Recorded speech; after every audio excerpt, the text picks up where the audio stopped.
So across the globe, there are many vulnerable persons who experience inequalities. And so for some persons, it's the lack of having access to human rights. They're either victims of violence, don't get equal pay, lack of access to healthcare, discrimination against who they are, what they look like, and what they do. Right? So no issue exists in a silo. It is always rooted in something, and it is harder to uproot, but it's easier to remedy. So there are many issues that it's easy to treat the symptoms of what the root is, and it's also very hard to tackle that root so that the issue no longer exists.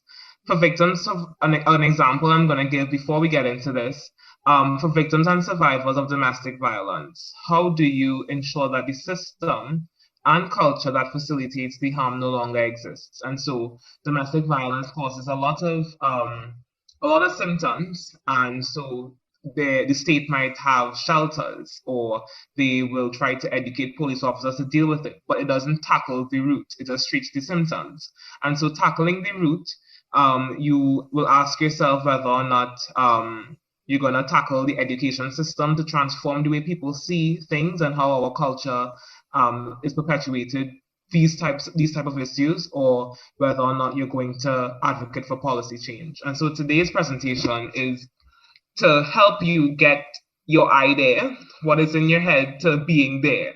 So idea to idea, right? So in identifying your issues, there are many issues that people face across the globe. And many times it's issues that we ourselves can personally relate to. And so whenever you are trying to do work in a particular area to bring about relief to persons and even to yourselves, because most times the issues that we are passionate about, or issues that we tend to be drawn to, are issues that we too are victims of, or at least personally have experienced stuff in that issue, or we know persons who have been affected by that issue. And so it's important to ask yourself while identifying that issue, because there are so many things that's happening around the world and you want to help in every way possible. But of course, it's not realistic that you will be able to assist in those areas. So the first question you would like to ask yourself is, what do you care about? And what do you care about enough to want to take action? And so why you ask yourself that question is because doing this type of work, being an activist, working in an NGO, it's not going to get you rich. Of course, as if you are doing the things properly, right? If you are taking grant funding to improve your personal life, then of course you might be rich. But if you're doing it correctly, allocating the money that you receive for issues to the issues that you're fighting against, then of course you're not going to be rich. And so caring about something, having compassion for it, and having passion for it will help you to stay even when it gets hard, even when you feel like, oh my God, I'm not getting any money from this, or I'm not getting what I would have expected to happen. You stay because you understand that this issue is bigger than me, it's bigger than you, it's bigger than everyone who's doing it, and it's really for the greater good. It will also can positively affect how much energy you put into it and how you treat those that are on the other end of experiencing relief from the issue. The second question, so of course you care about an issue. So say you care about climate justice. How do you now transform that care into tangible action? And so examine around you. Are there any adequate avenues to address this issue that you care about? And so this adequate avenue refers to individuals or organizations that are doing work, say, in climate justice. Do they already exist? And if they already exist, how can you be a part of? How are they tackling that issue, right? Then you ask yourself, what are the gaps that exist in bringing relief to this issue?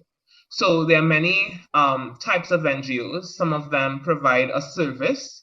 So, for example, in the case of domestic violence, an NGO provide shelter, right? They might have a legal clinic, and that takes care of the aftermath of the effects of domestic violence. It's offering a service for persons to be able to get some form of relief. But there are also organizations that do work in advocating for policy change and for changes in laws. And so they do that kind of work that's on research. It requires writing letters, having meetings in order and marches to rally for these changes. And so what are the gaps, right?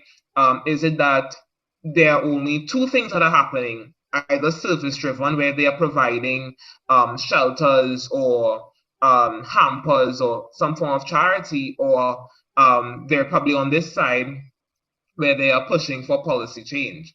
But there might be a gap where there isn't adequate education happening for persons to actually understand the issue. Because in order for change to really happen, people have to understand what is happening and the why there needs to be change. And so what is the gap that exists? And then you ask yourself, how can you help to solve this issue? And so where on that spectrum do you see yourself there? And this will always go back to, is there now an adequate avenue for this? And so you identify the gaps. Is there an organization or individual filling this gap? Do I need to now invent or create something, or should I join something?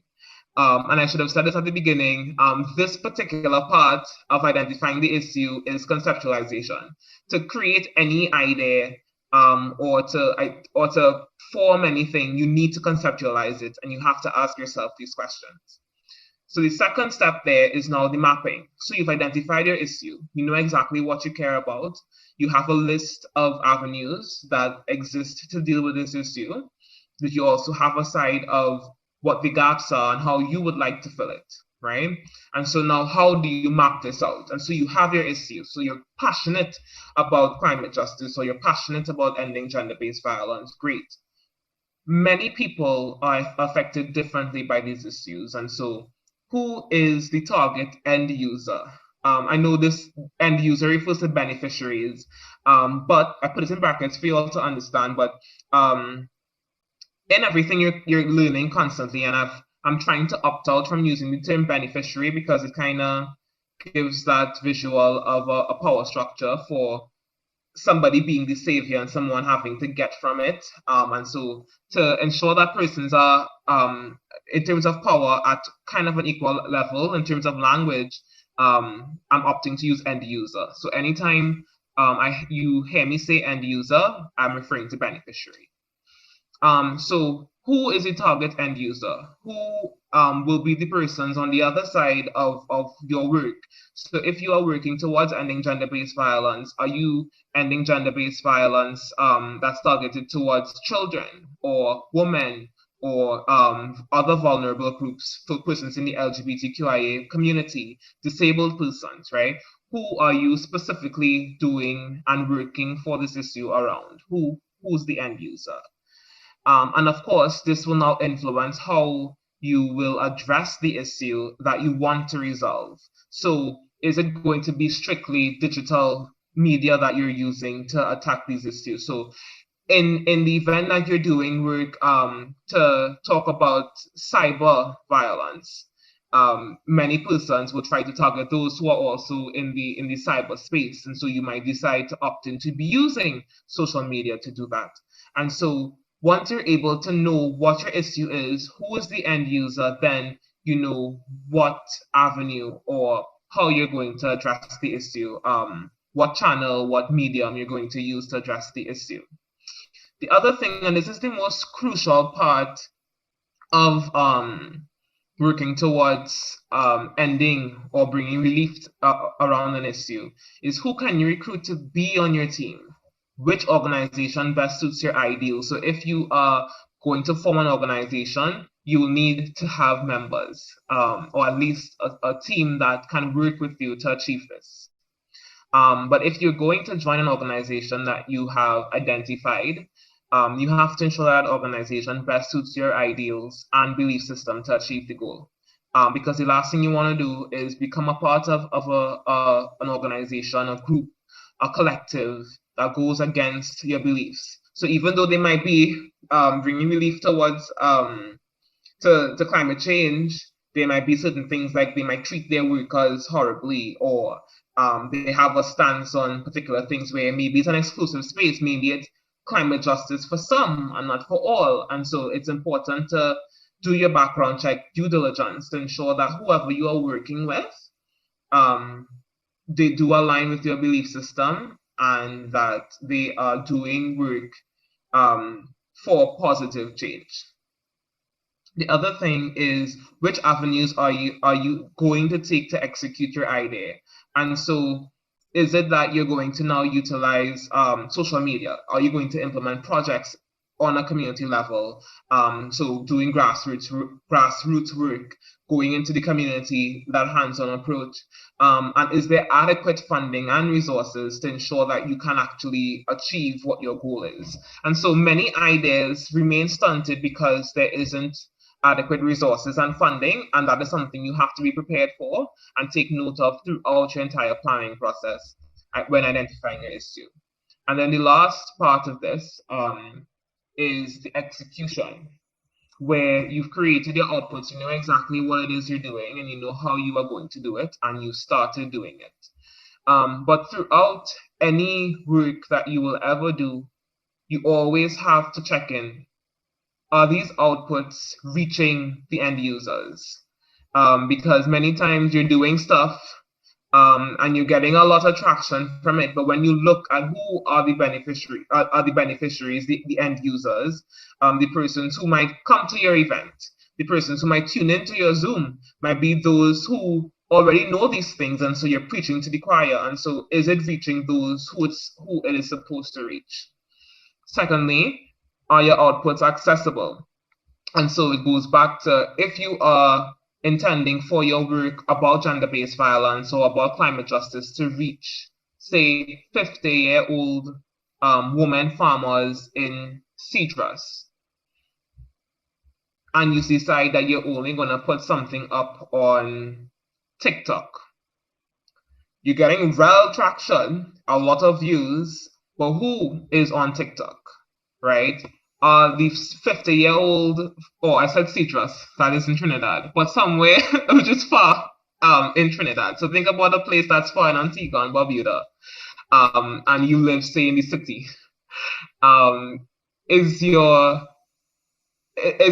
going to reach them, right? Where can you find 50-year-old women farmers, right? Are they on TikTok? Do they have internet access? So you have to think about all of these things.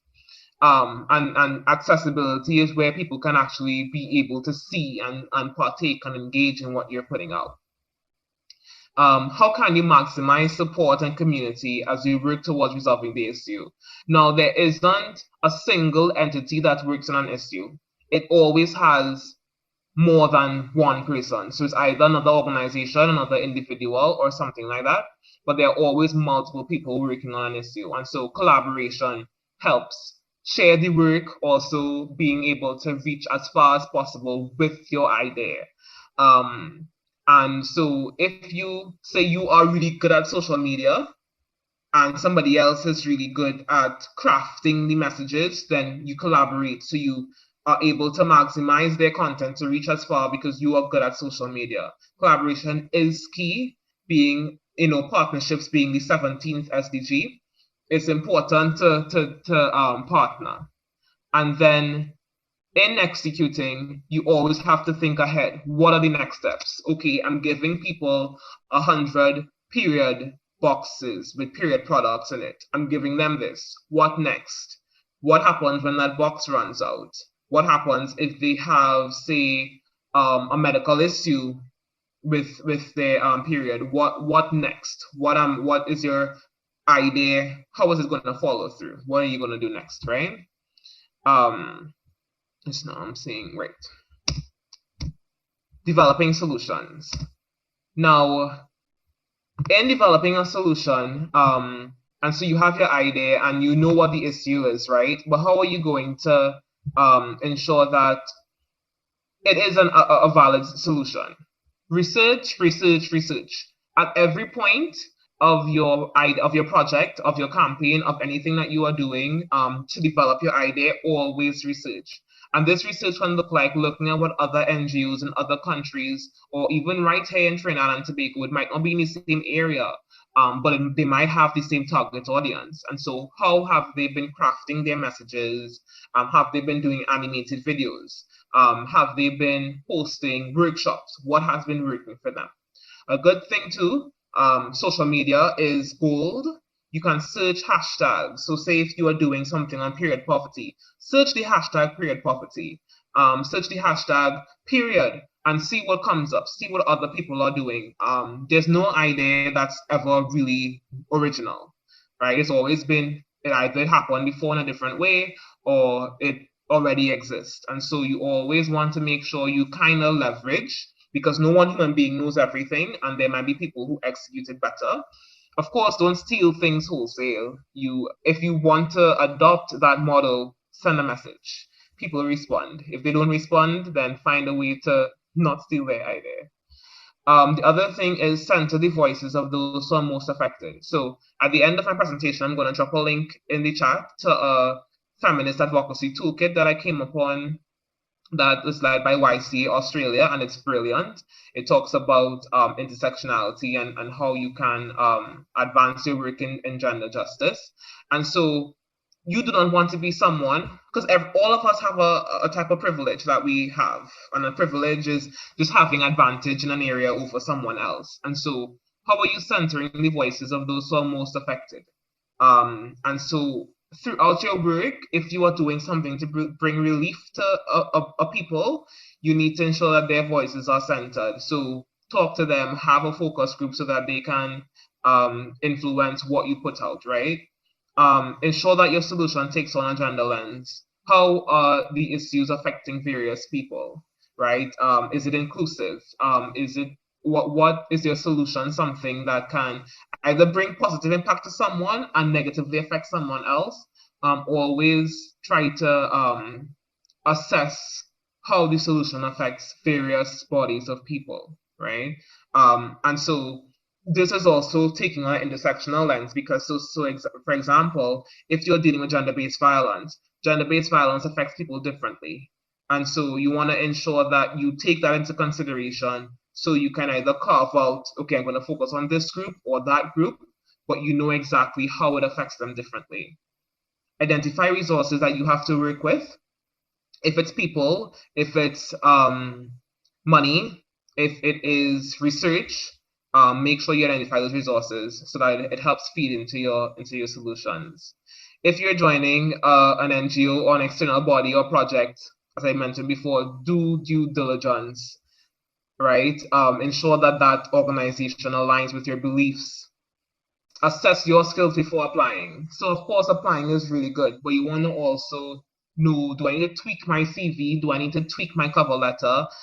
Is it really aligning on what they are asking for? Do I need to improve on what I can offer before I join? And well, of course, always be sure to it aligns with your intentions and your passion.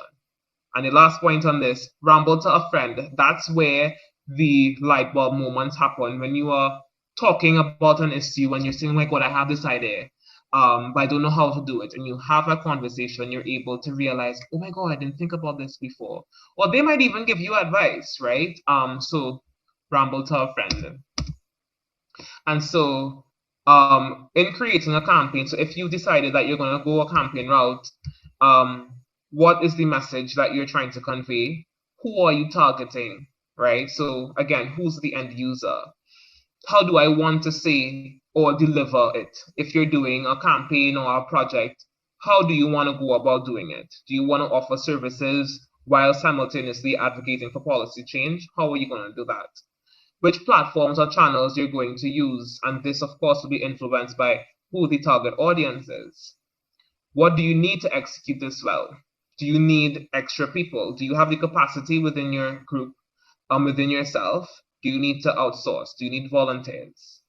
Is there a budget? Sometimes there isn't a budget. So if there isn't a budget, how are you going to bridge the gaps for the things that actually might cost money? Are people going to offer things in kind? Are people going to donate? how would that look like? And then what are the risks for doing this? This is a really, if it's nothing that you take away from this, take this away, right? There are many times that we will have positive intentions for our projects. So we have an idea and we want to help, but there are times where the ways that we go about helping can have a negative impact on the persons that we're doing it for. And so while your intention might be really good, the impact can be negative. And so you want to ensure that you assess the risk before. And even if you know that there are risks, then you either prepare for the backlash or you try to tweak things so that it reduces the risks. And so never put something out that you yourself have like a million questions about, right? That is important. If you know that your thing is probably have some sort of hate speech in it or it targets a group negatively, then just put it aside. Don't release it. Don't let it see the light of day. And lastly, read. Always read. You can design your campaign now, continue to read and continue to do research because things change every day. And moving forward, ensure you have guiding principles in place to inform how you navigate your work and spaces. So what are your key values? What is guiding you to ensure that you are held accountable and that you are actually doing your work with care? Collaborate, partner. Just if you have a friend that is passionate about something and they have an NGO, partner with them. If there's another NGO that you see that does work that you admire, just send a message to partner. Ask questions to everyone on Twitter, on social media. Just ask questions around the work that you're doing so you can help. Seek support. There is that notion that older folks don't like young people. That is false. Intergenerational conversations, that's where it's at. And so they have been doing this work forever and they have a wealth of knowledge. And so seek support from them, get a mentor, message them for advice, have them be on advisory boards for your organization. Seek support so that you will not crumble. And never stop learning. You literally learn every day. I learned about adultism 2 days ago. I never knew it existed. But there are different things that you learn, and it's important to share what you learn, but also continue to seek. So go to webinars, read articles, expand your knowledge as wide as possible. And so all of these things that I shared were the foundation, and it's still my current with FEMINITT Caribbean, which is the NGO I founded back in 2020. And so what is FEMINITT? It's dedicated, it's an intersectional NGO, right? And so it's dedicated to advancing gender justice in the Caribbean through education, conversation, and social good, using an intersectional Caribbean feminist lens. And so our key areas of focus is on sexual and reproductive health and rights, particularly with advocating for menstrual equity and proper menstrual health services, and gender-based violence, prevention and solutions and responses. And so there is a project that we have currently going on called Safe Cycle, which is in the picture over here. And what that is geared towards is one, we're giving a service where we've donated 120 period kits, and also paid for persons to see a gynecologist. But on the other side, we're doing this big report to advocate for changes to have a period card, which is a card that allows you to purchase period products for the state to implement that.